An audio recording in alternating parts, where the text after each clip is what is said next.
我是越南小姑娘，家乡在美丽铜塔上，莲花盛开香又香，天天笑脸像太阳。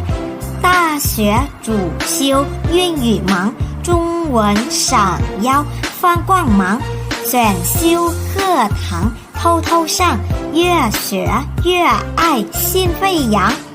脚不是故事记心上，做热爱是最辉煌。中文后来帮我忙，母校工作真漂亮，学中文真有趣，意义非凡，心欢喜。未来我要讲传奇，激励大家学汉语。